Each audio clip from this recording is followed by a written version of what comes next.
Hello brothers and sisters, అందరికీ వందనాలు. ఒక వ్యక్తి నాతో ఇలా అన్నాడు, యేసుని నమ్మలేదనే కారణంతో నన్ను నరకానికి పంపే దేవుడిని నేను ఎలా నమ్మను? అదంతా ఒక బెదిరింపులా అనిపిస్తుంది, నాకు ప్రేమలా లేదు అని అన్నాడు అనమాట.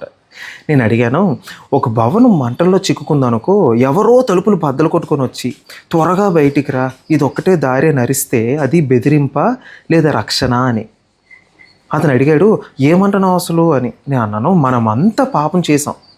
మన పాపమే మనల్ని దేవుడి తీర్పు కింద నిలబెడుతుంది. మన పాపమే మనల్ని దోషులుగా నిలబెడుతుంది. దేవుడు నిర్దోషుల్ని శిక్షించడు. కానీ నిజంగా నిర్దోషులు ఎవరున్నారు? ఎప్పుడైనా అబద్ధం చెప్పావా? ఎప్పుడైనా ద్వేషించావా? గర్వపడ్డావా? చెడు ఆలోచనలు ఎప్పుడైనా నీ ఆ మనసులో వచ్చాయా? ఇవన్నీ వస్తే నువ్వు నిర్దోషం ఎప్పుడు అవుతావు?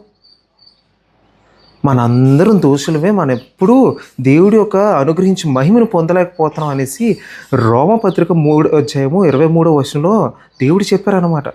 అతను అడిగాడు, అయితే యేసుని నమ్ము లేదా నశించిపో అంతేనా అనేసి మళ్ళీ అడిగాడు అనమాట. నేను అన్నాను, కాదు, నువ్వు దోషివి, కానీ దేవుడు నిన్ను రక్షించుకున్నాడు అనమాట.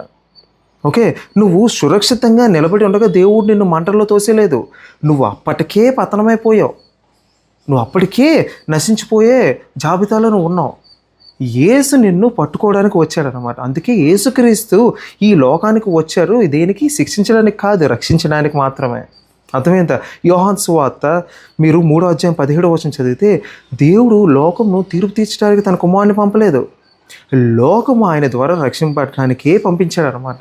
సో ఇది మీ మనస్సుల్లో, మీ తలంపుల్లో, మీ ప్రవక్తల్లో ఉండి ఆయన ఇచ్చిన రక్షణని మీరు పొందుకొని దాని ప్రకారం జీవిస్తారని కోరుకుంటూ ఈ వీడియోని లైక్ చేయండి, షేర్ చేయండి, నా ఛానల్ని సబ్స్క్రైబ్ చేసుకోండి. అందరికీ వందనాలు.